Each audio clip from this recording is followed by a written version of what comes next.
Thank you, Linda.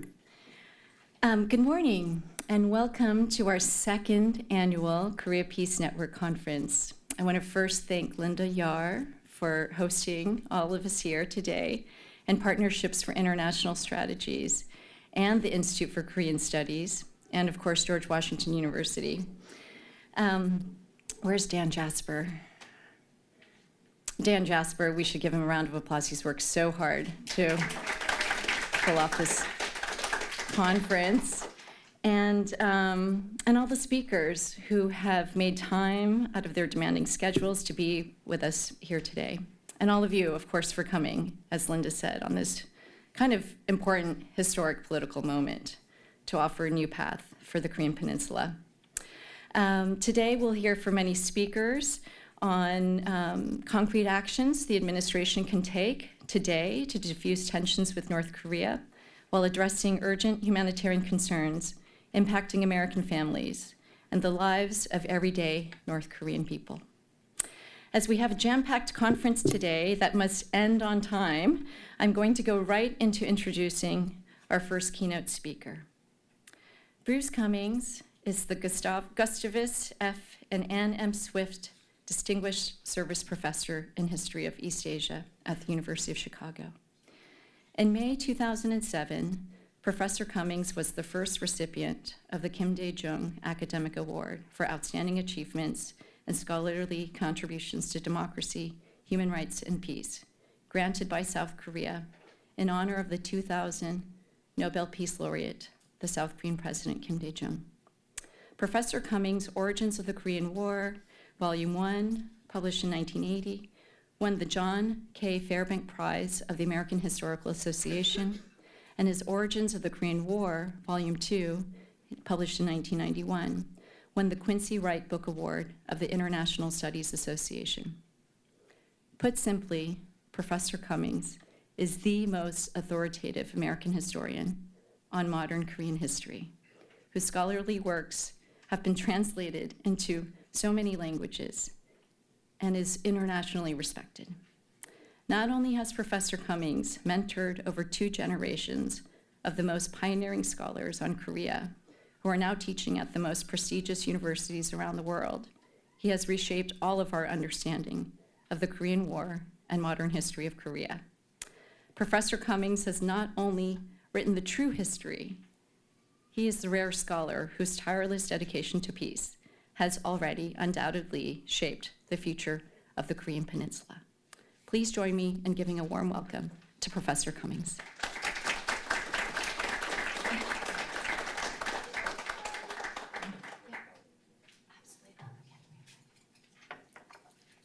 Well, that's a wonderful introduction, and I'm not sure who she was talking about, but I'll try to do my best to impersonate that person. I also want to thank Linda and Christine especially for not only introducing me, but for organizing my trip to Washington. I always get excited coming to Washington from Chicago. I did so when I was a little boy visiting my aunt, whose entire career was in the OSS and the CIA. So I thought she had many, many secrets that she knew and I didn't. And whether she had them or not, she never told them to me. But she was a very intriguing woman, I think for her age, a remarkable woman, getting a PhD in 1939 and then going into the government for the rest of her career. It's also true that I guess I agree with at least one thing Henry Kissinger said, which is that power is an aphrodisiac. When you start from the west side of the Potomac and go all the way to the San Francisco Bay, you don't find power anywhere like you have here. Chicago has power locally. It's a democratic city. The mayor is always a powerful figure, but in terms of American and global power, we're at the epicenter right now, and that's always an exciting thing. Oh, thank you. The introduction to this conference that was circulated began with worries about nuclear war on the Korean Peninsula, and I rather than go over what I think about that, I published an article in the London Review of Books about 3 weeks ago dealing with that issue, among other things. And the most unsettling thing that I found in working that article up is that American atmospheric scientists have determined that a regional nuclear war, their example in what I read was India and Pakistan, would likely lead to 2 years of nuclear winter and the failure of crops all over the globe caused by soot and debris thrown up into the atmosphere and circling around the Earth. So when people were talking about a possible war in Korea and President Trump said we might have a major conflict some weeks ago, it was really daunting, I think, that not only the future of the Korean Peninsula, but the future of the planet might be in the hands of Donald Trump and Kim Jong-un. But I will leave that to you and talk instead about the last 20 years of failure in American policy toward Korea, and then take up the second theme that is in the handout, which is how we can bring the two Koreas together and get peace on the peninsula. Before I go on, I just want to see if I know what I'm doing here. I don't know how to change one slide to another. Is that the clicker there? Okay. Can someone get that clicker for me? Thank you. Thanks. You probably had a chance to read that slide while I was talking. I was on a plane reading the Financial Times. I just got back from Shanghai 2 days ago, so I'm really not at my best, I would say. I think it's the middle of the night in China. And there was an article about the British people in the aftermath of the recent terror attacks and how they soldier on, keep a stiff upper lip and all of that. And the author traced it back to the Blitz in World War II, when London and other cities were under constant bombardment by the Nazi Air Force. And he wrote, what I've learned above all is that history carries an immediacy here that is incomprehensible to most Americans. And one reason is Americans have not had war going back and forth across their territory since 1865, when the Civil War ended. Most other countries have had that terrible experience, and North Korea is one of them. It's the only ongoing communist country to have its territory occupied by a non-communist army in the Korean War. And the US Air Force flattened every North Korean city, much worse damage than in the Blitz against the UK. Soo-Kyung Hwang has a new book called Korea's Grievous War, where she takes 4 cases of extreme violence before and during the Korean War, and the last case is American bombing of North Korea. Most Americans know little or nothing about it, and I don't think there's much concern about it if people do know. But it's an experience taught in North Korea as a determining Holocaust that was visited on that country, which was essentially defenseless. It was not like Germany or Japan, especially Germany, where bombers going over German cities lost a lot of their crew. It was a very dangerous experience. North Korea never had control of the air, although they had some MiGs up later in the war. I'm convinced that someday North Koreans and Americans will come to terms with this tragedy. But when you look at the photos, I decided to spare you because I want to have a more upbeat talk today. Look at the photos of Pyongyang and Wonsan and other cities. They look just like Hiroshima and Nagasaki at the end of the war. That colors everything that they think about us. And it colors everything that they think we might do to them. Okay, see if I can figure this one out. I don't think that's the clicker. I think that's my voice recorder.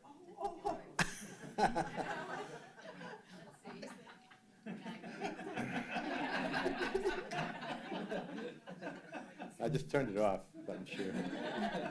Is there any... Is there a clicker, or you just use the arrows on the left? Yeah, that's what I thought. Just press enter. Oh, okay. Press enter would work. Does that work? I missed one.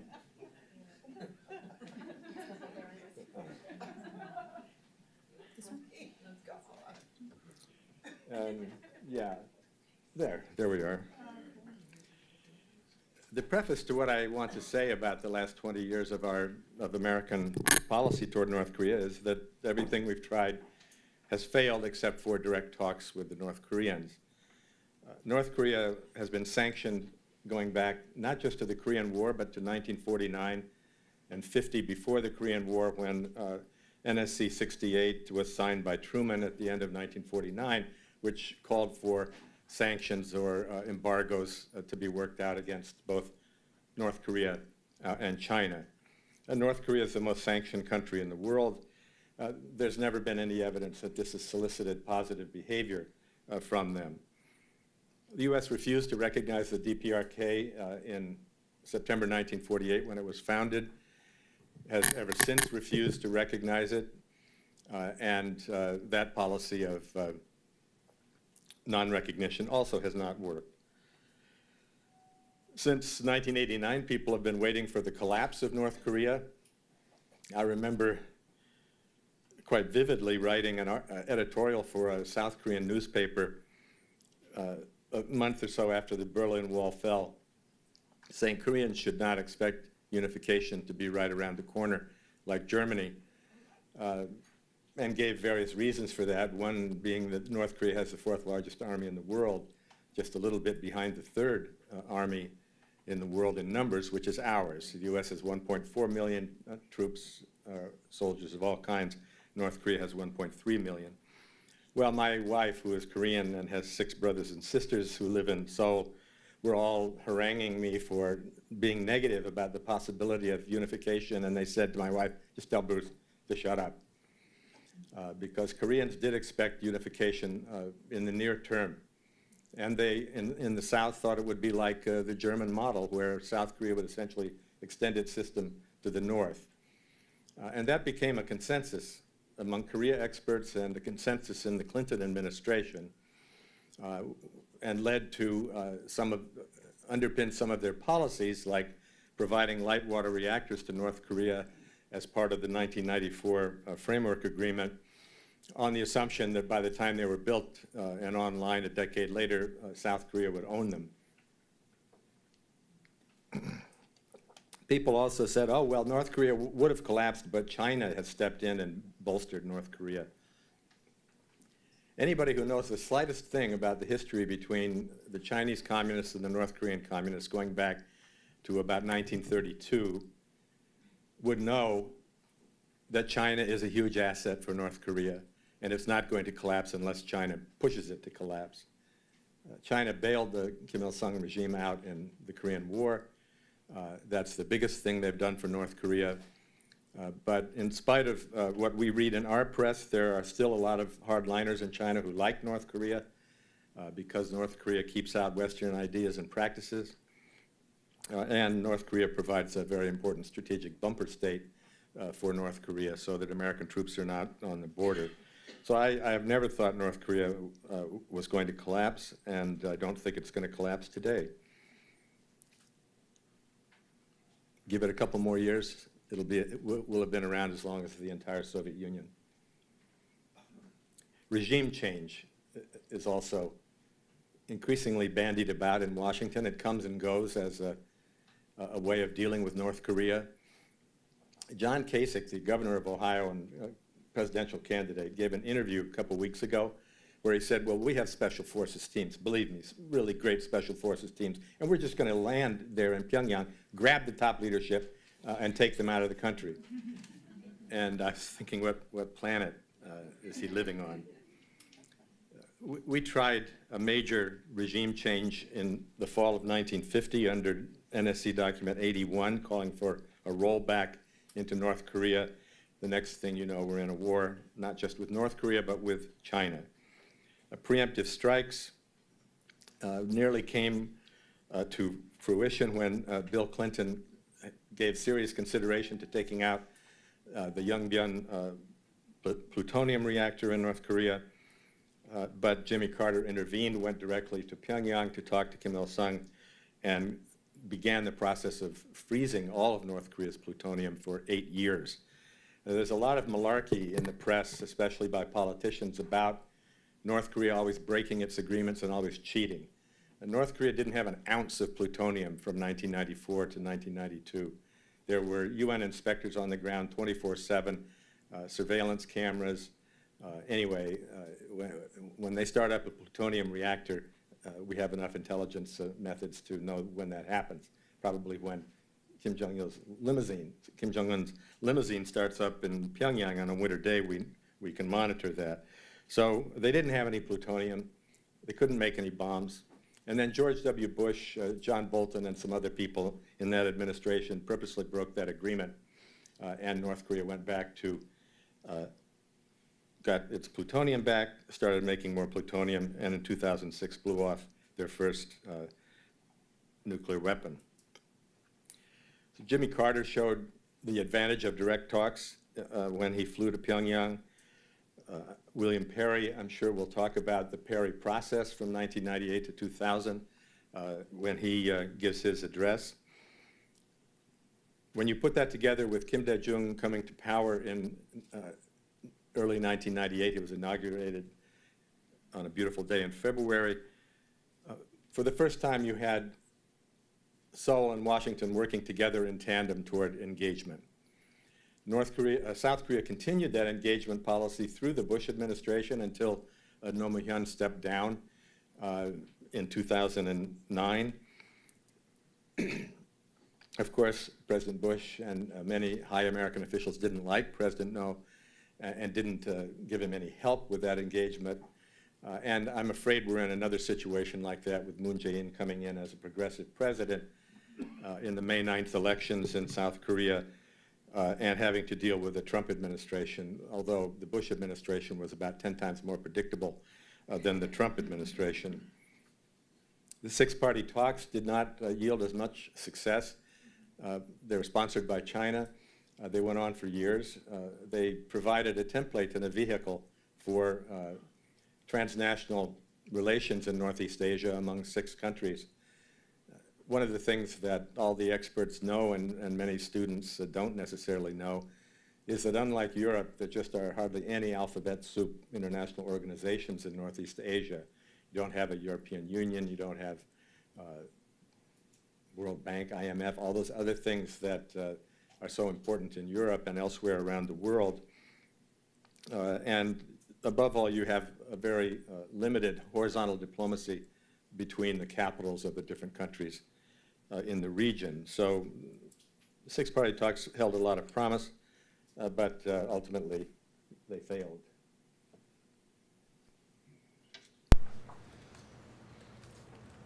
If we go back almost 20 years, Kim Tae Joon really took the lead in dramatically transforming South Korean policy toward the north.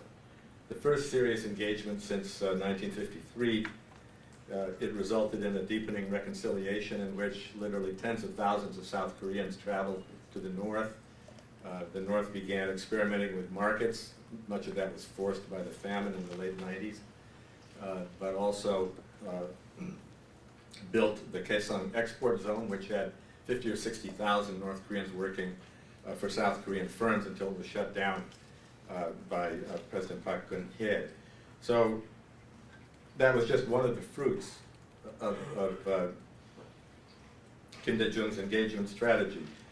In his inaugural address on that day, he talked about peaceful coexistence for a generation so that reconciliation could precede reunification. He wisely talked about that as a process that might well last 25 or 30 years or even more than that. A lot of trade going back and forth developed, people-to-people contacts. What he said, and I was there at that inauguration, and what really surprised me the most was that he said that we have to understand the dignity of the North Korean people and their pride in their system, and their desires for self-reliance and self-determination. And he kind of went on later to spell out when unification would happen, there would be another fairly prolonged period of some kind of regional sovereignty for North Korea within a unified Korean state. So Kim Tae Joon was a person who had been thinking about his divided country since 1945 when he joined the People's Committee in the port city of Mokpo in the southwest of Korea. And these policies that I'm talking about were the fruit of a great deal, a lifetime really, of experience in thinking about how to get the two Koreas back together again. A few months later, he called for an end to American embargoes on North Korea. He's the only South Korean president ever to call for lifting the embargoes against North Korea, the sanctions that have been in place since 1949 and 50. Behind Kim Dae-jung's policies were two realpolitik principles. One, North Korea had to be dealt with as it is. And it's really William Perry, if you look it up on Wikipedia or someplace else, William Perry, who made that a motto. We have to deal with North Korea as it is rather than as we would like it to be. That was another eureka moment when I read that, because we deal with Saudi Arabia as it is, chopping the hands off of thieves, not letting women drive, arming itself to the teeth, basically a feudal satrapy. And we deal with them as they are rather than as we would like them to be. North Korea doesn't get that kind of treatment, never has, except for the 2 years of the Perry process. It's a fundamental, elementary aspect of diplomacy, that diplomacy came into this world to try and solve wars, to try and solve conflicts without the necessity of going to war. And diplomacy isn't about dealing with your friends, although Donald Trump could learn a little bit about diplomacy with our friends. Excuse me. Anyway, it's not about friends, it's about enemies. And I just think the American policy of non-recognition of the DPRK is idiotic. Almost 70 years after it was first established, most of our allies, I think all of them, Canada, Britain, Germany, Italy, they all have relations, diplomatic relations with North Korea. So one principle, deal with it as it is. A second, there hadn't been a collapse, therefore there wasn't necessarily going to be a collapse. Another aspect of dealing with North Korea as it is, but maybe reconciliation could proceed while American troops remained in the South, and that was in many ways the linchpin of Kim Dae-jung's policies, and I think the Perry policies too. When Kim Dae-jung was in Washington in June 1998, Secretary of Defense William Cohen said to the press, we're going to keep our troops in Korea even after reunification. I read that, nobody paid any attention to it, and I thought, what? That was a new American policy, or at least a new voicing of what had been, perhaps before, a secret strategy. But it fit the situation where Kim Jong-il and Kim Dae-jung at their summit in June 2000 agreed that it would be in the Korean interest, the general both Koreas' interest, to let American troops be in the South as long as they stayed south of the DMZ and didn't end up on the Yalu River border. I saw a couple of politicians who picked up on this. They seemed amazed by it. I heard that the North Koreans are not going to oppose our troops even if the country's reunified. I remember seeing a politician saying that on TV. But that was just before the 2000 election, which of course changed so much.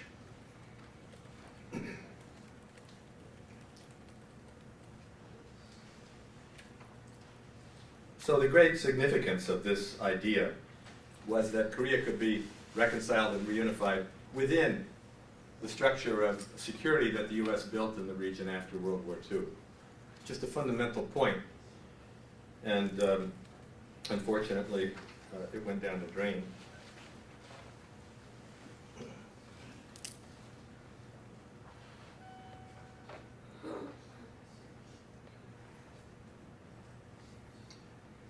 My slides here aren't exactly the same, in the same order, but another thing that's often forgotten about that history almost 20 years ago is that Kim Jong-il really responded in a way no North Korean leader had during this engagement, and particularly after the summit, by normalizing relations with a number of countries,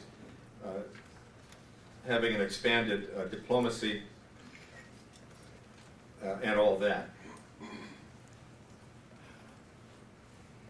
That's not a great resolution on that picture, but I asked my graduate students if they can tell me where this picture was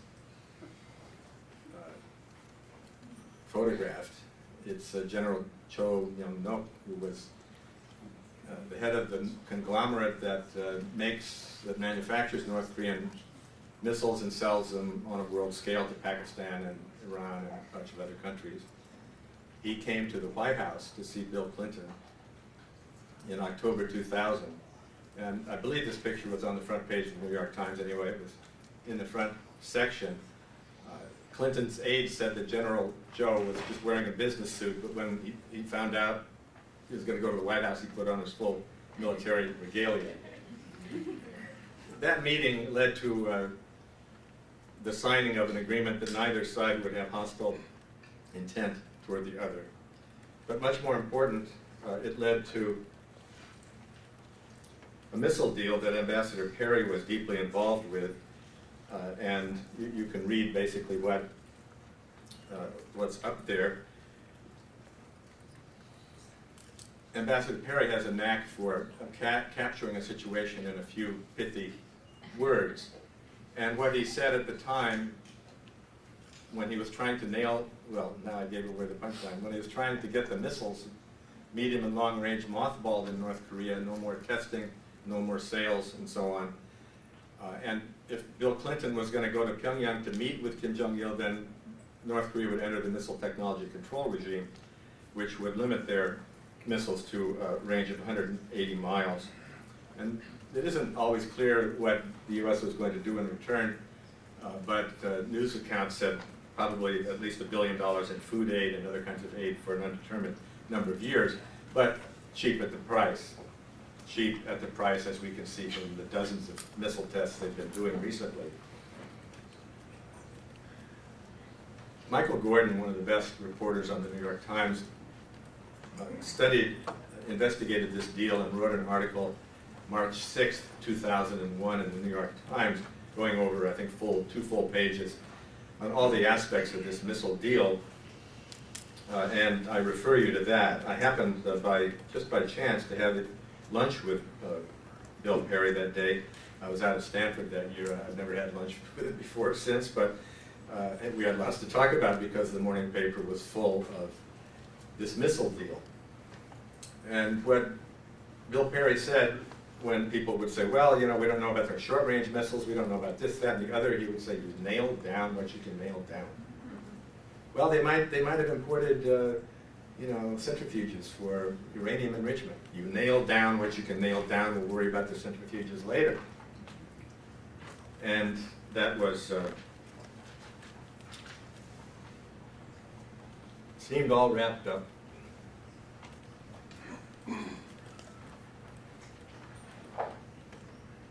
Madeleine Albright, 2 weeks later, after General Cho was in the White House, Madeleine Albright, Secretary of State, went to Pyongyang, met with Kim Jong-il. You can see they might have the same tailor. They might eat the same diet. And I'm sure Kim Jong-il was happy to have a statesperson that he was taller than. But I don't want to get into Trumpian character analysis. She was there preparing the president's visit, and then right after that, the presidential election happened. And everybody was glued to the news for the next 5 or 6 weeks until the Supreme Court, well, really 5 people, decided that George W. Bush would be president instead of, I was going to say Gore Vidal. Came out of the same brain cell. Al Gore. Gore Vidal would have been better too, I think, but anyway. And I remember I was at a conference in Seoul in December 2000, and Tae Joon invited some of us to come to the Blue House and talk with him. And on the way out, he grabbed me for some reason. I don't have any influence, not even over my wife, but I don't know. He grabbed me and said, we still hope President Clinton is going to Pyongyang.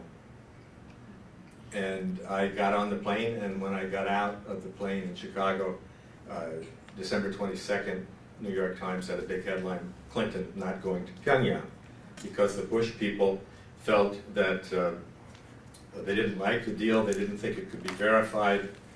Bill Perry completely dismissed that idea, but anyway. Just check out Madeleine Albright's memoirs of her time in the Clinton administration. She was flabbergasted that this deal was allowed to fall between the stools.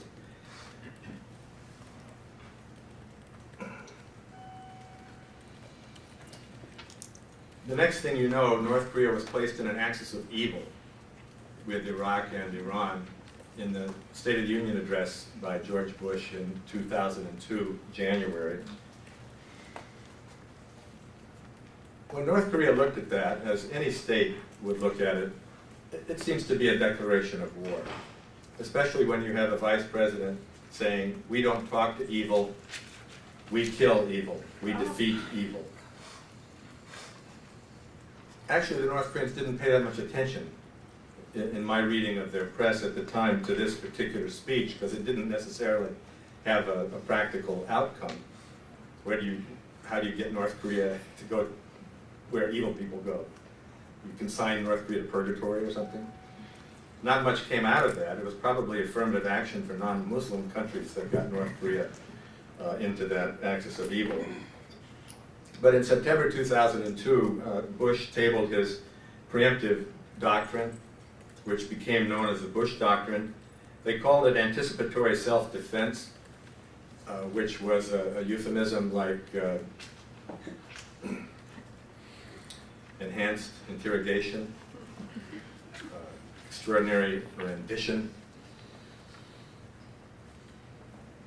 The people we were fighting were not enemies, others enemy soldiers.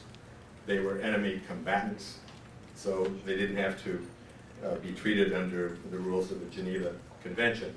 The euphemism of anticipatory self-defense, when you read that document that was produced in September 2002, it authorized not just a preemptive attack on Iraq, but a preventive war.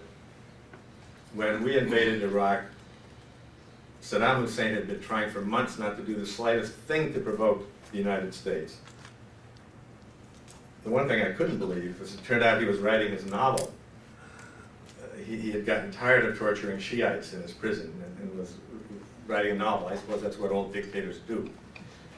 He wanted to have a literary career. Anyway, it's not a joke. He was writing a novel and he was hunkering down, and there was no anticipatory self-defense against anything Saddam Hussein was going to do. And then the justification became he has weapons of mass destruction. Well, at the time, so did Syria, Libya, Iran, North Korea, Pakistan, India, and a couple of other states. You don't attack somebody because they have weapons of mass destruction. What is the legal justification for that? Is somebody going to attack us because we have nuclear weapons? Anyway, it turned out that Saddam Hussein was faking and there were no weapons of mass destruction anymore. North Korea was listed number 2 or 3 as the next target of the Preemptive Doctrine. Those of you that know what the DMZ is like and what the order of battle is every morning or every week that all sides look at, know that the DMZ is a tinderbox. They're always worried about preemption and counter-preemption. And the Preemptive Doctrine added a very unstable element to the Korean security situation. But what it did to the North Koreans, and you know, their propaganda is often awful, it's full of lies and so on, but when they want to tell you something, they tell you. And from September 2002, right through the invasion of Iraq, they said, Saddam Hussein doesn't have nuclear weapons.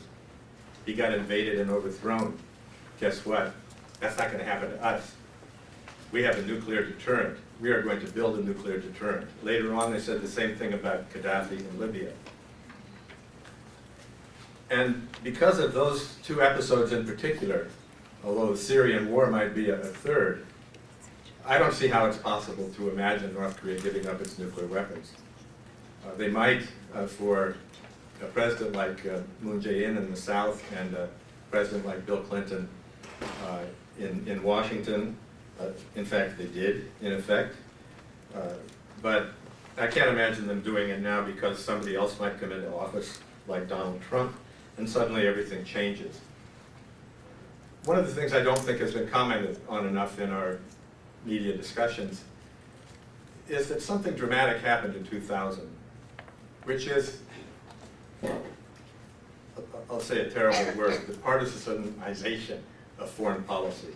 Suddenly foreign policy became partisan, and the idea that foreign policy debate and differences stopped at the water's edge and we unite behind the president when there's a crisis and all of that.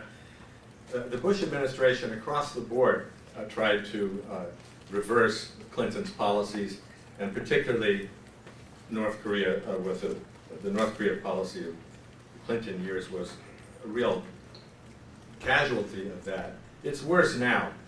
It's much worse now. Donald Trump has come into office and seems to be doing things. If Obama did this on Tuesday morning, I'm going to do the opposite on Wednesday morning. He's reversed not just domestic policies, but foreign policies across the board. He's still getting going. We don't know where it all is going to end, but the partisan reversal of solemn foreign policy decisions is something that has been going on now for 15 years, 16, 17 years, and it's just a very dangerous thing. The North Koreans actually wrote very publicly, what does it mean when we sign an agreement with the United States that neither side will have hostile intent toward each other? And the next president comes in, rips it up, and puts us in an axis of evil.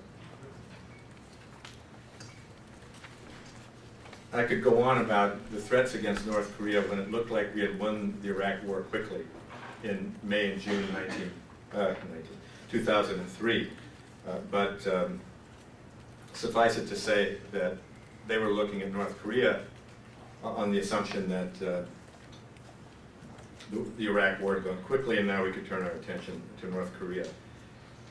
So what do we expect the North Koreans to do in this situation? Well, they did exactly what they did during the first crisis, only on fast forward. They got back their plutonium throughout the UN inspectors, got 8,000 plutonium fuel rods.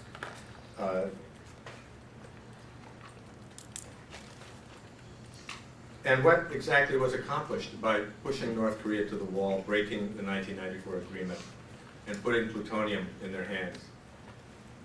It might have happened anyway, just because of the Iraq war, but when North Korea was challenged with the axis of evil and the Preemptive Doctrine, all of this was very predictable.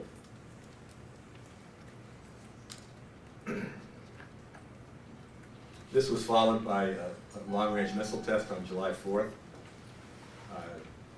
2003, I believe it was. I don't have the exact date here. This is one of the points of levity in dealing with North Korea.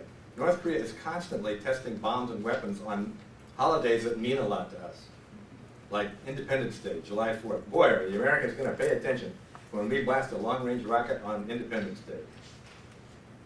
Meanwhile, Americans are at the beach. It's summer. It's a long weekend. Nobody's paying attention to North Korea. They blew off an atomic bomb on Memorial Day in the first months of the Obama administration. Nobody paid any attention to the fact that they chose Memorial Day, just as they did on Memorial Day a week or whatever it is, 10 days ago. They tested a rocket on Monday while we were all at the beach. It never gets picked up on. Their holidays, like Kim Il-sung's birthday or something, are extravagant events, and they must think that we do the same thing. Anyway, never ceases to amaze me.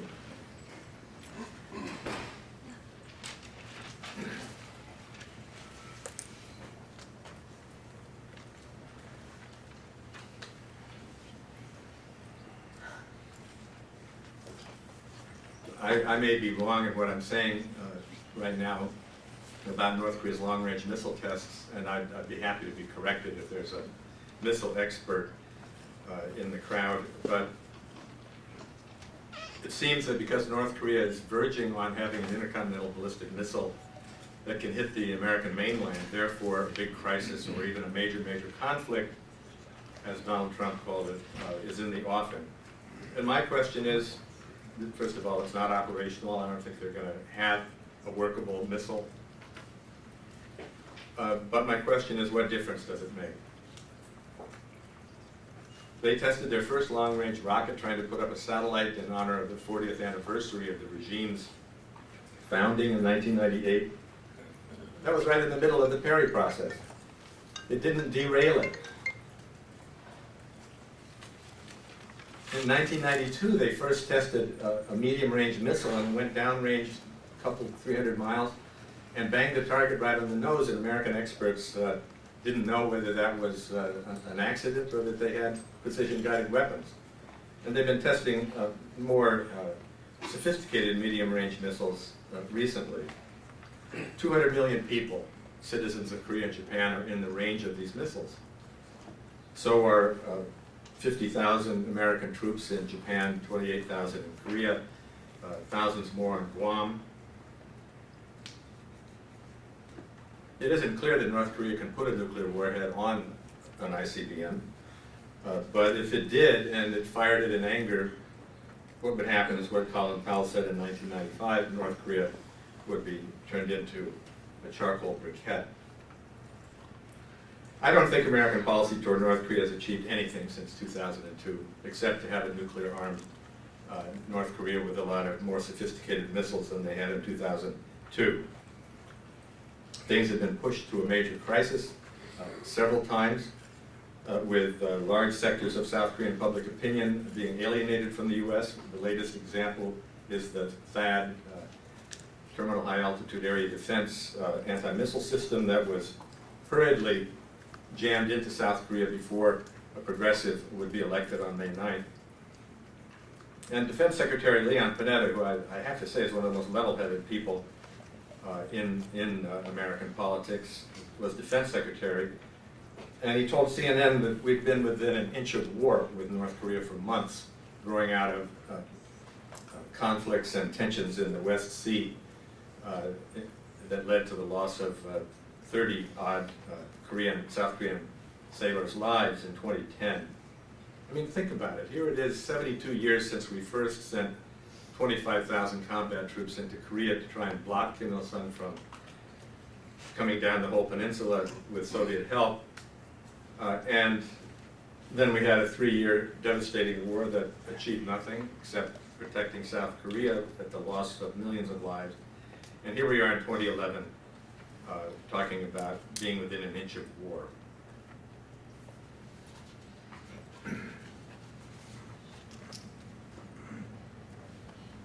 All right. I still think that the Perry process and the Kim Dae-jung's initiatives represent the best possible, maybe not the best possible, but the best practicable way to go forward with engaging North Korea. And that would include eventually opening normal relations between Washington and Pyongyang in return for some sort of cap on their missiles and bombs or a moratorium on their testing. I don't think we're going to get them to give up the bombs, so capping them before they have a full arsenal is still a very important thing. An end to American operational control of ROK armed forces. This has been going on as a negotiation at least since No Gun was president. It's a demeaning thing for many Koreans, and it's a piece of South Korean sovereignty that we don't do with any other country. The North Koreans also have been calling for decades, a final end to the Korean War by a peace agreement. People often say peace treaty, but a treaty has to go through the Senate, and it probably wouldn't. So the North Koreans backed off and said a peace agreement to end the Korean War. And then, of course, as I just said, normalization of relations. We finally have an embassy in Pyongyang. Finally might have a little influence over that regime. And as I said, diplomacy isn't for friends, diplomacy is for enemies. Thank you very much for your attention, and if I have any time, I don't do, but if I have time, I'll be happy to take a couple of questions.